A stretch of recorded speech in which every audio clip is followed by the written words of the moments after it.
On this episode of the Star Trek Universe podcast, Matt and I, we're going to find us a couple of low-mileage pit woofies and help them build a memory. Best line in the episode, by far.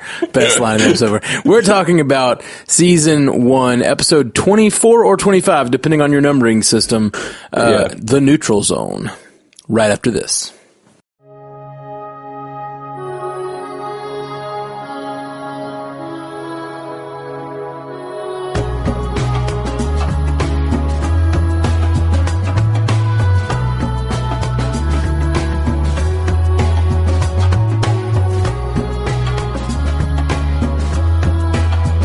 Welcome to the Star Trek Universe podcast. My name is Matthew Carroll. I am David C. Robertson. It's good to hear from you, David C. Robertson. Hear you're not feeling very well right now. I'm not. I got a, twinge in the old hinge. I don't know what the old hinge is, but I hear your back hurts. Yep. Lower back. Yeah. Spasms. Bad things. Yeah. Man, icing it down. Well, the benefit of your pain is we get to podcast today. That's true. You know? So, I feel like I'm the winner here. I and the audience are the winners here. So. You know, you thank you for being our... sacrificial back? Thank you for being our sacrificial, whatever. I don't want to say lamb. Let's not get too sacrilegious. Well, it's way better than what I was going to say at first. What were you going to say? Thank you for being our own personal podcast Jesus. Oh, no. All right, let's move on. No. And this episode is the Neutral Zone. This is going to continue our series on our Picard Primer. We're watching episodes that seem to lend themselves to Picard-centric things that, not just the character, but the series. So we're talking about Data episodes, Romulan episodes, Borg episodes, and 7 of 9 episodes. Like, trying to focus on the themes that might lead into Picard, the series. And this was a really intriguing episode because it is the first hints of the Borg that we get in Star Trek, which is a big deal. It's also the first time the crew interacts with the Romulans in Next Generation. Not interacts, but at least, interacts. They have a few conversations about the Romulans earlier in the season, but this is the first time they have a face-to-face. By the way, first speaking part of a Romulan on TNG, played by Mark Alamo. Yeah. Gul Dukat from DS9, who I saw and immediately recognized him as Gul Dukat.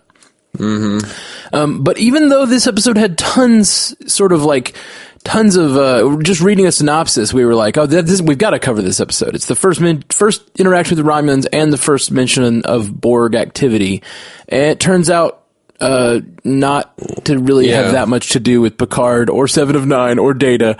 So we're still going to talk about the episode, and we're still going to do sort of an episode review because we want to do that. But, we'll get to kind of it's small connections with what it says about the Romulans and the Borg. So what did you think of this episode, man?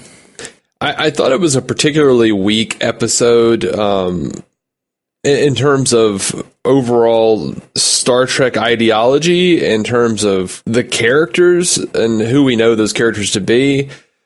But it was also a really fun episode because I liked the A-plot a lot and I wanted a lot more of it. Yeah. So the A-plot of this is a group of 3 survivors from a cryonics satellite that was apparently some sort of cryonics satellite that has drifted away from the Earth and is now all the way to the Romulan neutral zone 200 and some odd years later. 300 and some odd years later, I guess. And these are 21st century Americans that have woken up. And really the episode is an attempt to draw a distinction between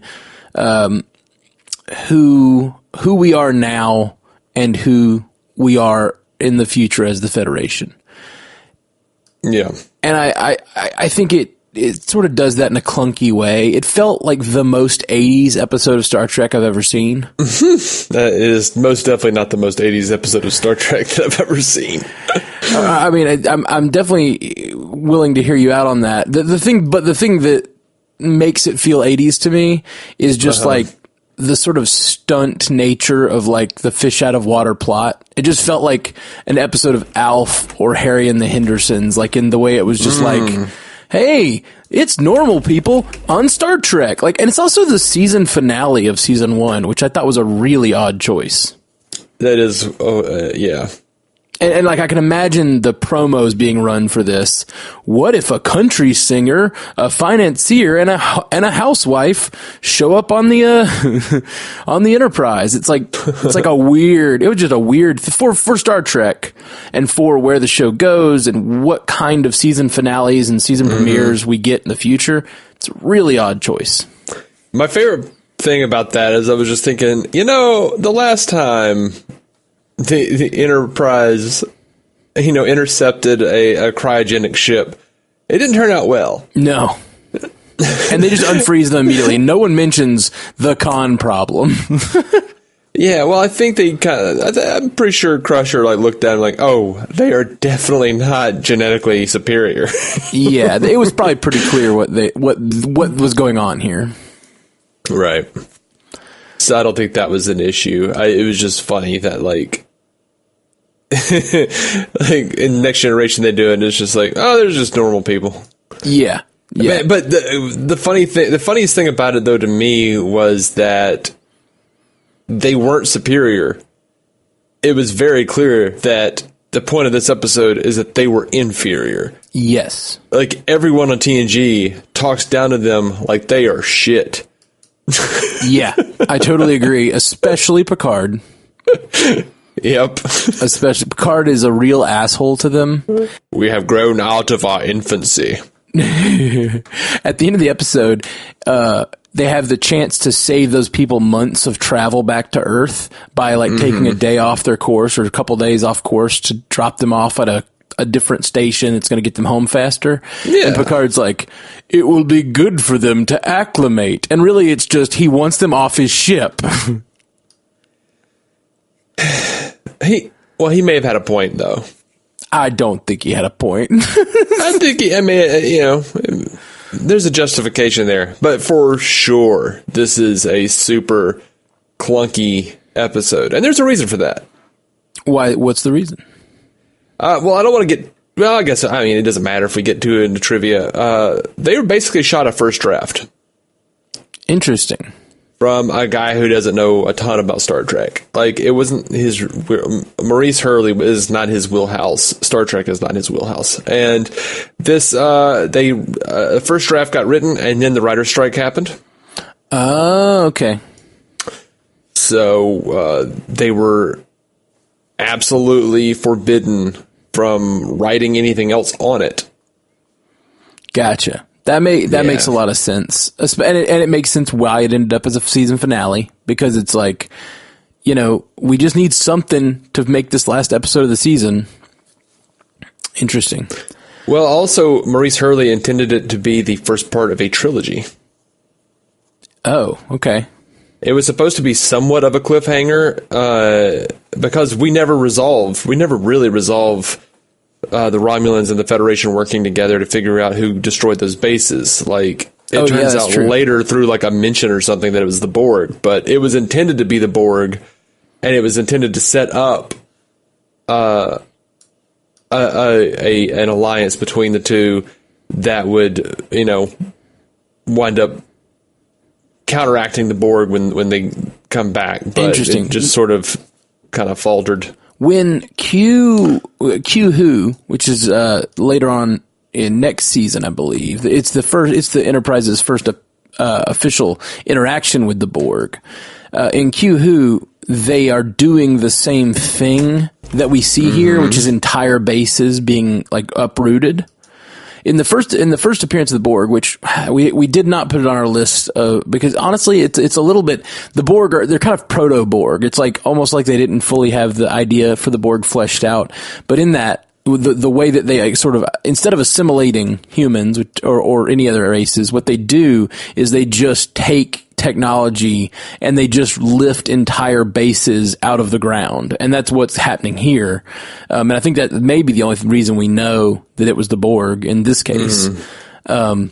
But yeah, that's what happens to a future in Q-Who when he throws them in the path of the Borg.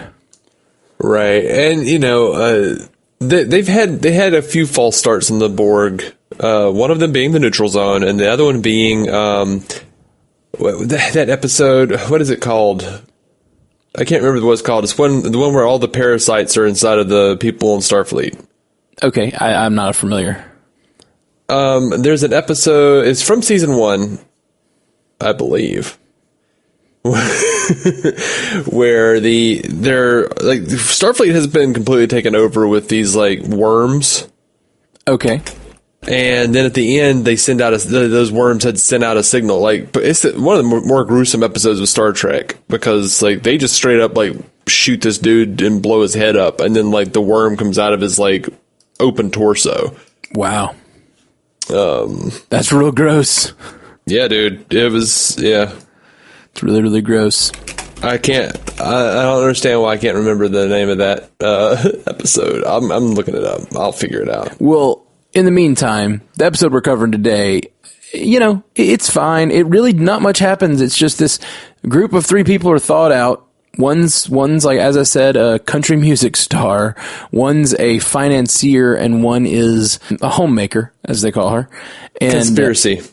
Okay. It was the episode before the neutral zone. Oh, okay. Okay, cool. Well, I'll get to it soon.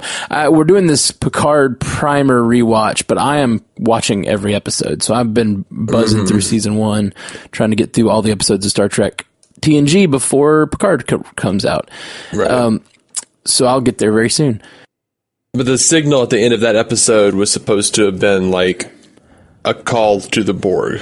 Interesting. So that happens directly before this episode. So they really knew they were going for the Borg soon. They just didn't have, any real plans. Like, it doesn't seem like even in that first appearance, Q-Who, that the Borg assimilation is even a thing that they do. They even go to a nursery where the Borg, they actually call the Borg a species, and they say that it looks like the Borg are not born with these implants, they get them later or something, so it's interesting. They just didn't have that fully planned out, and nothing exactly conflicts, but I suppose it's possible they could also have a nursery where they turn babies into Borg.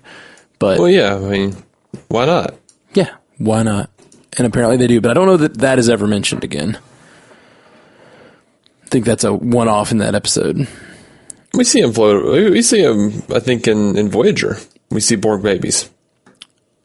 Yeah, maybe. I don't remember. And I know we see children Borg. The thing is, I think the implication of that episode is that they are a species where that's their primary form of replication. Like they have babies that have implants added at an early age that become.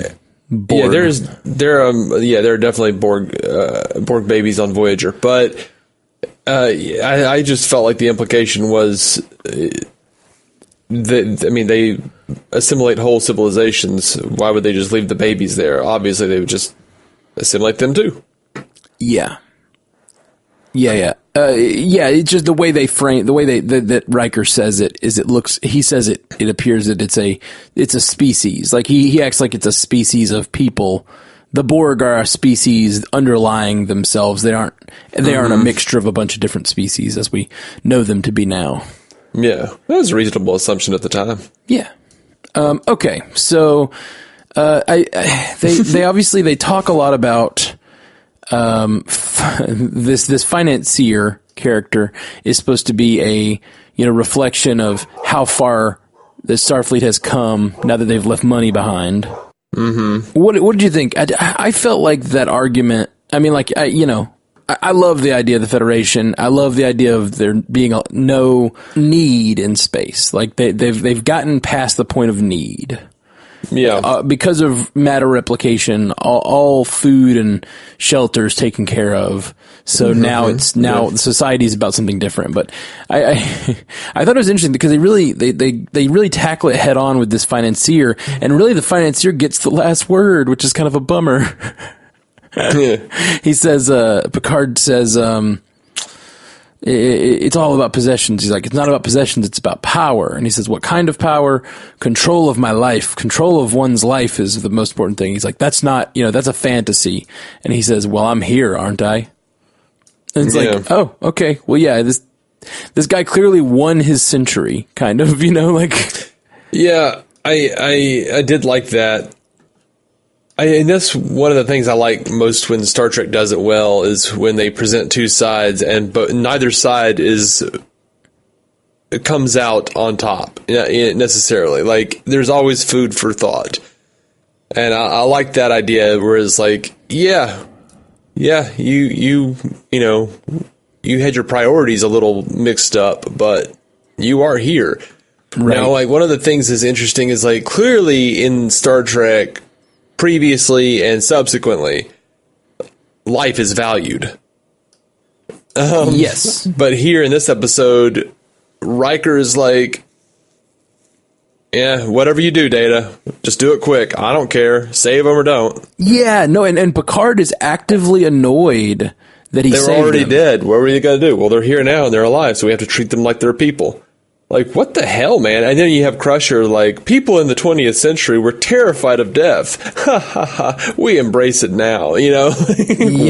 It's a really, really clunky episode. And like, what it says about the Federation. And, like, the thing, like, you mentioned, talking still more about that financier guy, you mentioned that, obviously his priorities weren't right, but the thing is, it doesn't really ever give us evidence of that. Like, I would have liked that conversation where Picard actually, I guess, has a good reason to say why that guy is wrong. You know what I mean? Mm-hmm. Instead, he just acts disappointed and acts superior to that man, and it irks me because he's not willing to engage with the man and have an intelligent conversation. He just acts superior and, like, doesn't, I don't know. It's almost like Picard's disappointment is supposed to be the only arbiter of what is right and wrong in that moment. Mm-hmm. It's like, oh, Picard's disappointed. Clearly this guy did something wrong. Now, what's funny, though, is that is actually, I feel like, very in line with Picard's character, especially when you look at First Contact, and he just, like, suddenly becomes very, like, condescending to Lily, and he's like, in the future we don't have money, or we don't care about material wealth. Like, he does that condescending shit. And early on in Next Generation, he's very, very haughty and condescending and acts superior. Well, and she gets to stand up to him too, and, like, prove that he's wrong and he's out for revenge. Yeah. You know what I mean? Like, you're not that evolved, Picard. You're just Ahab with his whale. Right. And that's so now we're getting to the heat of the meat here. Ew, that sounds disgusting. The heat of the meat? I don't know where I forgot that phrase from. But I've heard it before. And Please, never again. This is worse than your Cyclops toe on Facebook. Go follow Matt on Facebook if you want to know what I'm talking about. Yeah. Got a good Cyclops toe going. Okay. So I got to tell the Cyclops toe story. So I bought a bunch of googly eyes because I saw just a big package of googly eyes at Walmart. And I have a brand new dog, 17 weeks old. He tore up in my Walmart bag and just tore these googly eyes. And I was planning on being funny with the googly eyes, putting them in random places around my house so that, like, when you opened a cabinet, there'd be two eyes looking back at you, stuff like that. Thought that would be really funny. But instead, my dog tore open the bag and all the eyes just stuck to the dog. So he was walking around rattling because he's got all these eyeballs stuck to him and just little eyes looking from every part of the dog.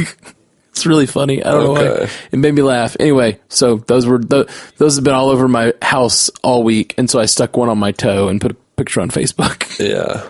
What I love is there was something in your mind, there was a phrase in your mind, or something very close to it, where you said, "Oh no, my plan for the googly eyes was thwarted." Yep, that's true. That is a thought that went through my head this week. Oh no, that's not what I intended those googly eyes for. Hey, come on. I embraced it. I was pretty zen about it. I was just like, that's as good an outcome as any.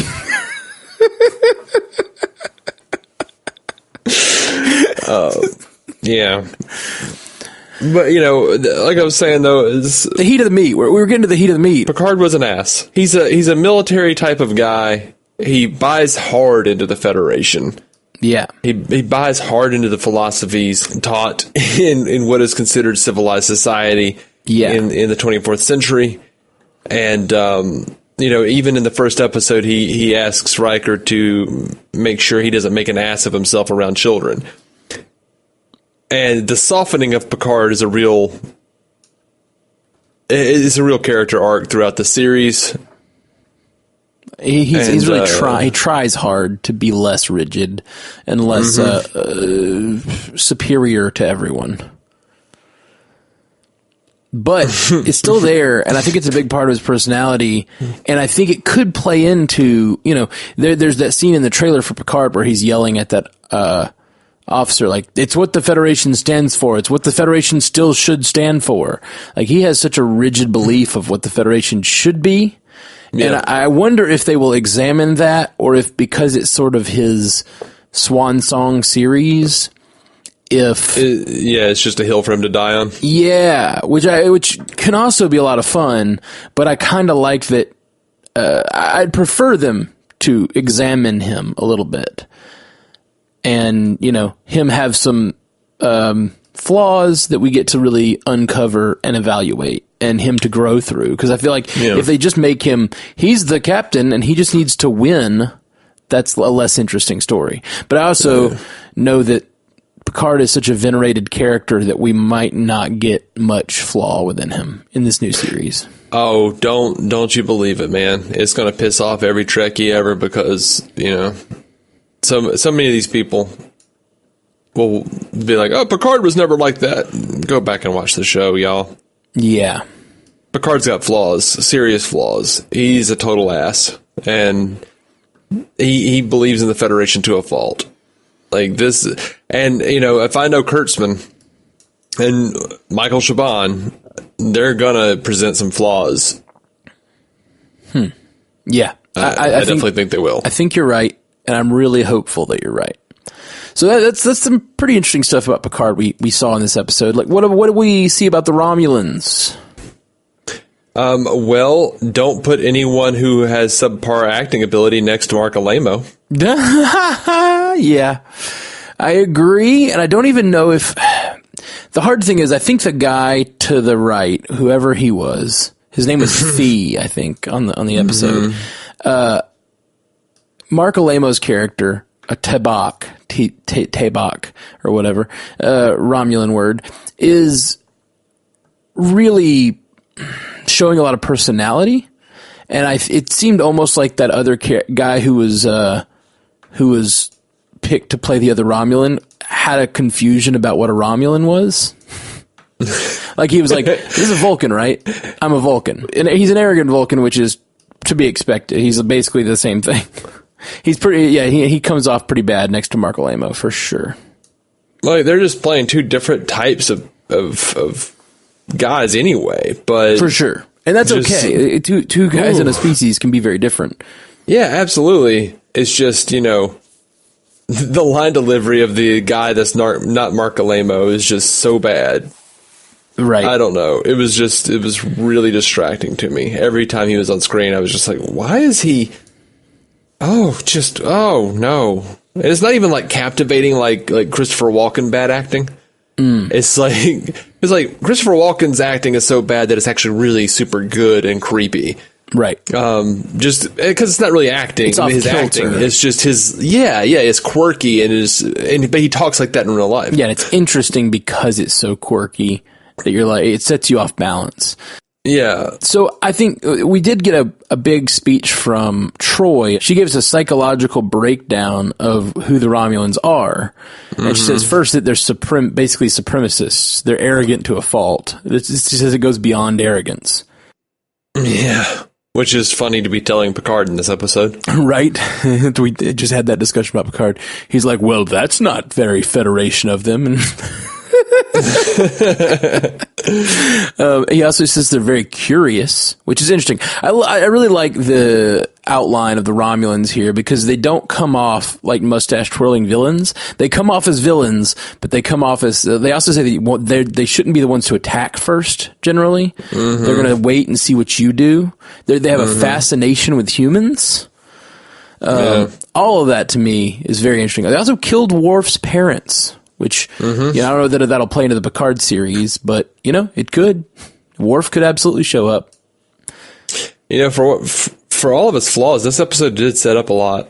Yeah, for sure. It's like they already had the book written on the Romulans, and they already had this plan for the Borg, and they were sprinkling it in, but then they didn't, this episode itself just didn't close on anything. Yeah, and they also disregarded some stuff in here, because, like, Worf said, when they were meant to be our allies, and then that's not a thing they ever, I don't think, touched on again. Like, they were not their allies. They had a rivalry in a they were feuding basically like for years, decades and decades before that. Now, there was an uneasy Klingon Romulan alliance back in the original series time during the Enterprise incident. Which is the reason they gave for Romulans suddenly having Klingon ships. And that's why they did it, because they didn't have Romulan, they didn't want to spend the money. It was the third season episode, and they didn't want to spend the money on, or they couldn't afford to spend the money on, Romulan ships, on building Romulan ships, and they already had some Klingon ships hanging around. D7s. That's interesting. That's so interesting. Yeah, so they threw in a line about an uneasy Klingon Romulan alliance. Very interesting. Very interesting. So one thing I thought about in this episode that I'd never thought about before, and I don't know why. It's really obvious. Really, really obvious when I think about it, but I don't know why it never really crossed my mind. America's known as the melting pot. It's like, I never really considered how the Federation is sort of that for space. Because almost every other kind of major power is sort of a single race. And I was just thinking about the Romulans and how arrogant they are and how supremacist they are. And I was like, oh yeah, I never realized, I kind of realized the Federation was an analog for America just because it was made by Americans and they're the good guys or whatever. But like the idea of it being a melting pot and the idea of the multiculturalism of the Federation is kind of they're the only multicultural game in town. I guess until you get to like the Zindi, which is like 5 different cultures and weirdly before this and after this. Well, the Dominion, if you want to count them. That's true. Yeah. The Dominion is another one that comes down the pike later. But yeah, they're more they've been conquered by another race. Like a single race has conquered 4 races or whatever. So that's a little different, but yeah. I don't know. It never really dawned on me until this episode. I don't know why, as much as of Star Trek as I've watched and talked about. Yeah, it's weird, man. Yeah, I don't know. Just thought it was an interesting thing I noticed that has probably been noticed by everyone else, but I never really thought about it. I guess I just never thought about the fact that it's weird. It's one of the things that's weird about the Federation is that they're such a melting pot, and then that they're a place for all cultures to join in on. And we kind of call them humans because it seems like there's more humans than anything else in the Federation for some reason. But they incorporate, in many ways, they're like the Borg in that they incorporate all these different, cultures into their own. you know, in a kind way, but still. Mm-hmm. Yeah. Another thing the Romulans said in this episode was, matters more urgent caused their absence, but we're back. I wonder what the matters more urgent were. I don't know, and I feel like that was something that we were supposed to find out, but... Oh, like if this had turned out to be a trilogy. Yeah, but we could probably headcanon it as they have said, you know, the Romulan government is never, like, completely very stable. Like, there's always... a new faction coming in and like doing away with the old guard. So right, and that's another trait that we didn't really learn this episode, but it is something that goes on to be a thing we know about the Romulans. Anything particularly we learned about Data in this episode? Other than that he wouldn't mind being a traveling country singer. Right, he's not a robot. He's not a robot. He's an android, and there's a distinct difference that they did not tell us, which I was slightly annoyed by, and I realize it's probably in another episode, and I know I can probably look it up, but like I was like, come on, don't tell a nerd there's a distinct difference and not tell me what that distinct difference is. This came out at a time when you had to like look things up in encyclopedias. Well, you know, he probably had like a note in the script to look it up, and then he couldn't do it because of the writer's strike. So right, that's really funny. I don't know. The difference between a robot and an android is only their appearance, with androids being made to look like humans on the outside, but robot-like internal mechanics. Mm-hmm. In other stories, authors have used the word android to mean a wholly organic, yet artificial creation. All right. So, androids look like people. Robots do not. That's what that is. Okay. Not in that Twilight Zone episode. Right. Yeah. I'm sure that all just depends on which fictional world you're talking about. Well, but she's a robot. She's a woman. I don't know the Twilight Zone episode, but I'm sure. Oh, it's fantastic. Nice. One of my favorite moments was when the country singer says, "All my stuff will be forgotten. I'll be a bigger hit than I ever was."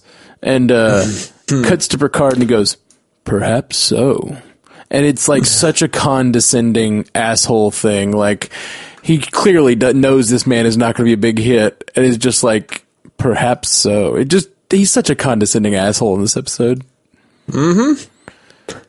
Yeah, one of my biggest problems was, like, Riker was such a dick about, like, seeing those three, ha ha ha. I wonder how humankind even, survived. And I'm like, what did Claire do? Claire is a perfectly reasonable, sweet individual. She's not a, dickwad Wall Street piece of shit. She's not some, like, substance abuser who's, looking for his next high. Like, she's just a lady who died of, an embolism and misses her family. Yeah. And she's not even being hysterical. She's just, like, quietly weeping in a corner. Yeah, she's just upset. Like, this episode is weird. I'm not a big fan. I'm not a big fan. Cool that it establishes stuff for future that we're definitely going to be talking about a lot in Picard, but overall, mostly skippable, I think, this episode. Yeah, I do wish that we had gotten follow-up. I wish that we had, like, gone Deep Space Nine or something, at least, come back to Sunny or something. Like, oh, yeah, that would have been real cool. Yeah, I would have liked to have seen that. I looked up these actors, by the way, to see. Like, I was so confused by the 80s nature of this idea to me. And of just like, hey, I know it's a show about a spaceship, but now we're going to bring people from your time. You know what I mean? Or like close to your time. Look, it's a country singer. It just felt like I could imagine the 80s ads for this episode. Like I can imagine that line, "I'll be a bigger hit than I ever was." Like, that just seems like the exact thing they would focus on for an ad for this show. I don't know. It doesn't feel like a Star Trek: The Next Generation ad. Yeah, no, I'd love to see an ad for this episode, actually. Like, I'd really love to. I'm going to look around YouTube, see if I can find it. I bet you can. Oh, yeah? You think so? They have a bunch of them up where it's like, next time on Star Trek: The Next Generation. All right, well, then I have to look it up. And see if we can see. Oh, yep. TNZ Neutral Zone trailer. Here it is. On the next episode of Star Trek: The Next Generation. Commander, look at this. The crew discovers frozen survivors from the 20th century. What's going to happen to us? In the middle of a perilous mission to confront arch enemies. You think that we attacked your outposts? Could this feared encounter spark an explosive battle? I recommend we go immediately to battle stations. Find out on Star Trek: The Next Generation. Okay. It pretty much just focuses on, it does mention the people frozen, but then it almost completely focuses as if the episode's going to focus on the Romulan attack or whatever. Mm-hmm. And it's like, yeah, that ad is what I kind of would rather have this episode have been. But it's mostly just about that the A plot is definitely the characters, these 20th century characters. I feel like it switched, actually. Like, I feel like at the beginning of the episode, the A plot was definitely like the characters, the frozen people. Sure. And then by the end of the episode, the B plot was the A plot, and like they had sort of shifted them to like the B plot. Where like they were just like, oh, what were we doing with them? Oh, we're just going to take it back to Earth the long way around. That's why I think this episode does not work. Is those two storylines are just not tied together well. In the best cases of Star Trek is when the B plot does something to support the A plot, or the B plot provides a way of solving the A plot or something like that. Or like if this if the financier or the country star or even better the homemaker had like done something to help them make peace with the Romulans. I think they did. I think the Wall Street guy, because remember he said it's about power, and he like exhibited a certain amount of intuition, and there's that Picard perhaps lacked. And then when he's on the bridge later, and they're trying to figure out like what the Romulans know, and he's on the bridge and he's not supposed to be, and he's like, they don't know either. He's trying to find out what you know. And Picard kind of looks at him with this moment of realization. He goes, yes, he's right. Yeah, he's like, get him off the bridge, but he is right. And it made me feel weird about that financier character in that they did nothing to show me why his worldview is wrong. But I felt like the episode just treated it like it was super wrong. And I know from from Star Trek perspective and from, especially Roddenberry perspective or whatever, like at least the classic view of what Roddenberry's vision is. I realized that he's supposed to just be wrong because he's a capitalist, and I just felt like, hey, well, show me that. Don't just make the captain disappointed in him.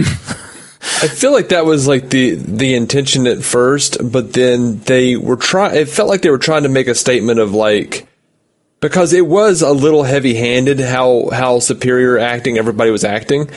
Like, I feel like that may have been like fleshed out better in a second draft or whatever. Absolutely. Where it was like, oh, they think they're better than these 20th century people, but the 20th century still has a little something to teach people in the 24th century. Like, they could have like, yeah, I agree. Really pulled that in. I totally think there's a good episode here, but this isn't it. Right. You can see the bones of it. Yes, absolutely. Like, that's supposed to be, a cool opposing philosophy that makes Picard think about, his situation. Yeah. But I don't know. At this point, now it just looks like a femur. I feel like at this point in Star Trek, there's not a lot of that. And there's a lot of opposing views on the ship a lot of times. Like, I've really been enjoying my rewatch of this series, and I think a lot of it, there actually are a lot of times where the crew disagrees. They don't have fights about it, but they'll disagree about the course of action, like, and they throw out their reasoning, and that it's just like a classic, battle for who's correct, and it's all based on a reason, and that's really cool and fun to watch. But I don't think they have done much up till now. At least the first half of the season is what I've watched recently, where someone else convinces Picard that he's wrong and needs to change his ways. Like, they don't do much exploration of like really digging into if the Federation's view of things is right. Now, like we just did Measure of a Man. In that episode, Picard is wrong up top. Picard is viewing Data as a possession. And he allows himself to have his mind changed by Data, who says, why wouldn't you make everyone lose their eyes? Geordi's eyes are better for our purposes. Why shouldn't everyone go blind? And he says, well, oh, I see. It's because I'm an android. I have less value. And Picard goes, oh, like there are moments like that. I don't feel like this first season 1 has many of those. Right. Then that's probably mostly due to Roddenberry's control. Right. And his slipping control as it moves forward, which I think is generally a good thing. I think the show becomes better. So, also, another thing about season 1, since this is the last season 1 episode we're going to cover, the sets look awful. Everything that's not the Enterprise looks so bad. They're just going down to all these different planets, and all the walls just look cardboard. Like, it just looks real bad. And I realized the budgets weren't as good. They hadn't built as many sets, and whatever. It's fine. I'm fine with it. But watching it, I'm like, is this the 1960s show, or is this the 80s show? Like, this doesn't look much better. A lot of the episodes, when they go down to the world or whatever, the worlds look pretty similar to what they do in the remastered versions of the original series, Yeah. Which, I'm fine with. It's fun, but I do think it looks pretty bad. It doesn't bother me. I guess it's weird. I'm weird like that. Yeah, no, I also am not super bothered by it, but I think it's funny. It's funny how bad things look sometimes on this show. There's a weird thing that in my head where I think I almost prefer it to look really bad. and I think it's because I've really tried to think about why people say, this looks bad, this does not. And it's like you said, oh, you could tell they're cardboard sets. Well, no, they're not. They're the same exact things they use to make today's sets with. They just have perfected it a little bit more. They weren't those, the original series sets weren't cardboard. I just say they looked cardboard. They just look very flimsy and fake. They don't look like real walls. They don't. And in the future, when they make these sets, they do a lot more things like little recessed panels and kind of things to make the walls feel like, especially the ships. In later TNG and DS9, the ships look great. Yeah. They look really good because they really build those ship sets to look like metal, and they look good. I don't know. A lot of the planet sets look real flimsy to me. But what's funny about the later series? I feel like the set designs are so bland and so boring to me. They just look like it just is. There's like the visual I'm sorry, I'm having problems with words too. It's like the visual equivalent of ants in my brain, man. It's like there's always just like what you were saying, little recesses in the panels, needless designs in the hull, all sorts of weird horse shit in the background that's just supposed to look like gray or metal or militaristic, and I'm like, there's no color. I remember the Enterprise D was kind of a earth tone ship inside, but at least it felt warm. Right. And it felt like a place where families would live. The Enterprise E on the inside just was the most bland piece of shit. And so was the Defiant, so was Voyager, and I'm pretty sure they're just redresses of the same damn ship. Interesting. To save money. But it's interesting. I prefer that aesthetic. And I mean, this comes probably from what we grew up on. I grew up on TNG more. You grew up on the original series more. At least that's where you got your start watching Star Trek. And the original series is definitely a lot more colorful. And I think that I grew up with that aesthetic, and I like that aesthetic in my spaceships. I like a sleek, fairly plain design, really. I don't know, kind of the cooler instead of the more vibrant. Well, it depends. In the movie era, I really enjoyed, kind of the strange late 70s, early 80s motif of the first few movies. When they get to like the Enterprise A, I love how it's like all white inside, you know, and right. I really liked that. You know, you can call it the Apple Store if you want. I really liked that on the JJ ship. Yeah, I think white can be really interesting because it's such a stark contrast to what's moving against it often. Mm-hmm. I think white for a ship can look really good. Anyway, we have gone way too deep on this episode. We're getting I was thinking this was going to be one of our quicker ones, and we've been going for an hour here talking about an episode that neither of us thought had much in it. So, do you want to talk about some trivia or anything? Yeah. Throw us some trivia. All right. Well, first of all, I did want to say I really enjoyed the part where Data said that he thinks a homemaker must be some kind of construction work. Yeah, that was funny. So they had mentioned Romulans, but Gene Roddenberry didn't feel comfortable enough to bring them in because he wanted to establish Next Generation on its own without a bunch of, you know, races from the original series. That's interesting. Yeah, and apparently he felt okay with it by episode 26. Yeah. Well, I mean, that didn't make, I think, like, especially if you're a big Star Trek fan, you love the original series, this episode would have been very exciting. So I guess, you know, I was talking about how you don't have a lot of, it's a weird finale, but I guess if you're a huge Star Trek fan at this point, and then suddenly the Romulans, who you've only really seen on screen in Balance of Terror, right? Balance of Terror and the Enterprise incident. Okay. And really, like, that's it. And now they're back, you know, they're back, and they're not only back, they're proclaiming that they're back, and they've been gone a while, but they're back now. I hated that line.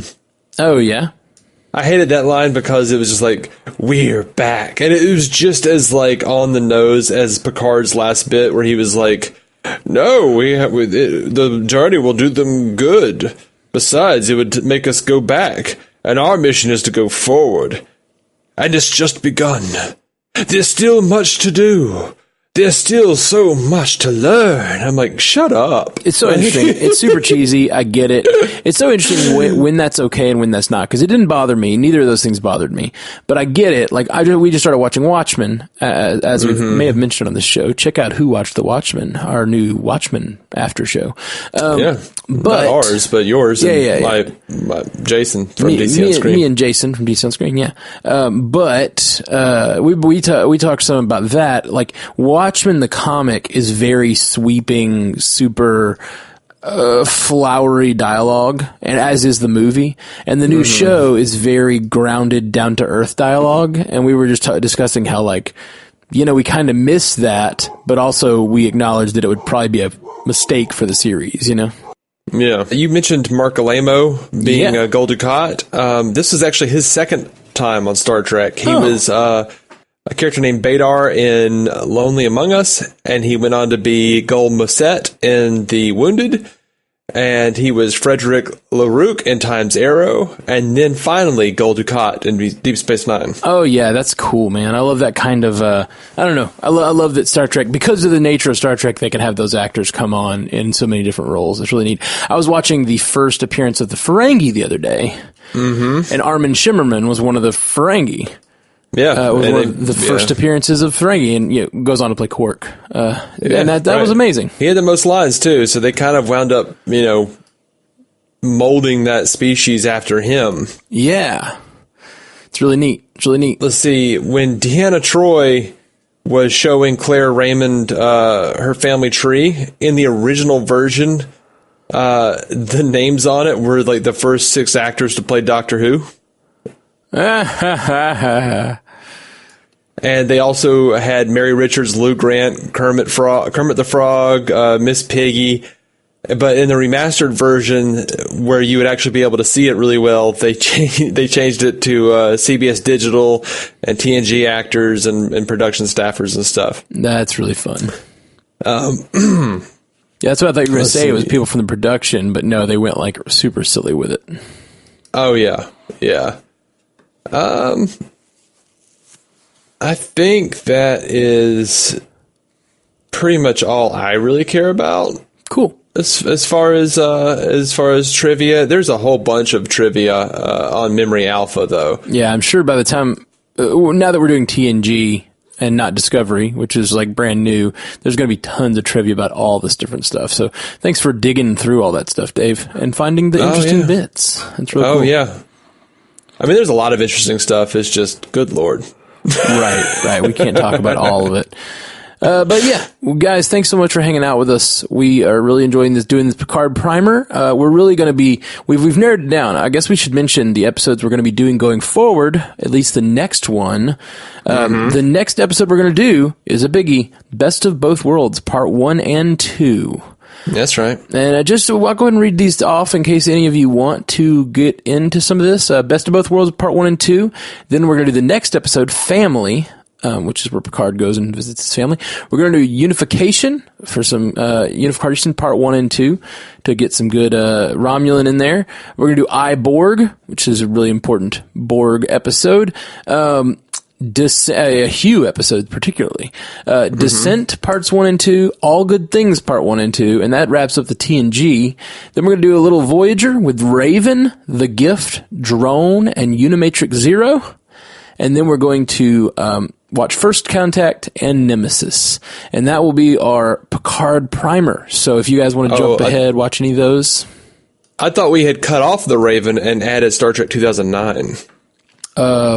We decided to add the Raven back in, but we could add... I don't think we talked about Star Trek 2009. Well, that's where the star blows up that the Picard's all upset about. Yeah, but I feel like most of that is actually the comic book. I mean, like, yeah, it mentions it in the movie, but I don't think we need to cover that whole movie. I agree. We should watch or read the comic and talk about it.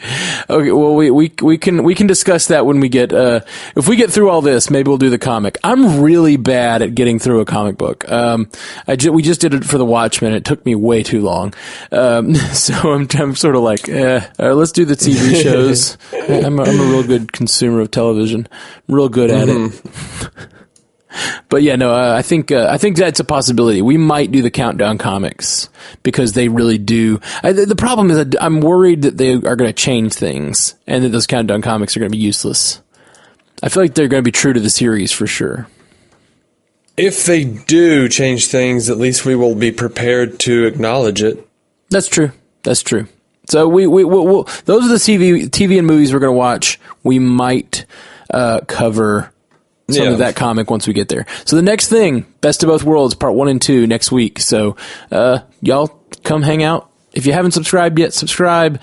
We'll be back real soon. Peace.